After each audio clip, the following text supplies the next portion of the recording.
Hey guys, Donnie RightSide here. Bookmakers review Week 4 NFL action, some game analysis. 3 games picked out here for Sunday. Let's get started. 253, 254 on the rotation. Kickoff 1 o'clock on Sunday. That's the Tennessee Titans and the Indianapolis Colts. Opening line here, 48.5 has dropped. How about 43s and 42.5 now across the board? If we take a look at the favorite here, the Indianapolis Colts listed at -3 at most outlets, and I do agree with that here. If we take a look at the game itself, the Tennessee Titans come in at 1-2, the Indianapolis Colts at 1-1. Both of these teams with, season-saving wins last week. The Tennessee Titans at home against the Vegas Raiders picked up a victory where they held on for that win, and the Indianapolis Colts going up against the Kansas City Chiefs had to come back with a late touchdown in order to secure that game. If we're looking at the game overall, and what makes the most sense here, I do think the Colts have a better overall defense here than the Tennessee Titans, and also maybe getting Shaq Leonard back in this game. 145 yards per game on the ground, good for 5.8 yards per carry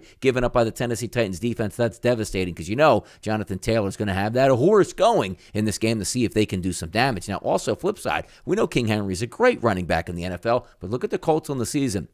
Only 77 yards per game giving up, which includes 2.6 yards per carry. So maybe this game is going to be decided on the ground. One team can stop the run, which is the Colts. One team doesn't stop the run all that well. That's the Tennessee Titans. Let's see what happens in this game between the Titans and the Colts. Game number 2 that we're going to take a look at this weekend on Sunday. 255, 256 on the rotation, and that's a 1 o'clock kickoff. Also, the Chicago Bears take on the New York Giants. Both of these teams, interesting seasons to say the least. How are both of these teams even 2-1?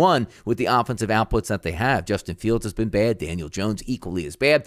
Coming into this game, opening line at 3. We now still sit at 3, even some 3.5s across the board here as a favorite for the New York Giants. The Chicago Bears here and Justin Fields total listed in this game at 39. If we take a look to see what both of these teams do well, not really anything on offense except rushing the football. Chicago, 186 yards per game on the ground. How about the New York Giants at 170? If we break that down, 5.4 yards per carry for the Chicago Bears, 5.2 yards per carry here for the New York Giants. And also, both of these teams struggle with stopping the run. Close to 5 on both of them. 4.8 yards per carry on the Bears, and also for the New York Giants at a 4.9. The game's listed here right around the 40 marker. Let's just call it 39. This game probably is going to stay under. Where are these offenses going to get any points? Both of these teams terrible at throwing the football, so maybe a lower scoring affair. We'll see if the Giants can pull this one at home. One of these teams is going to be 3-1 on the NFL season, which is absolutely incredible. Final game we're going to take a look at today quickly, and that will be Cleveland and Atlanta. 269, 270 on the rotation. Another 1 o'clock start here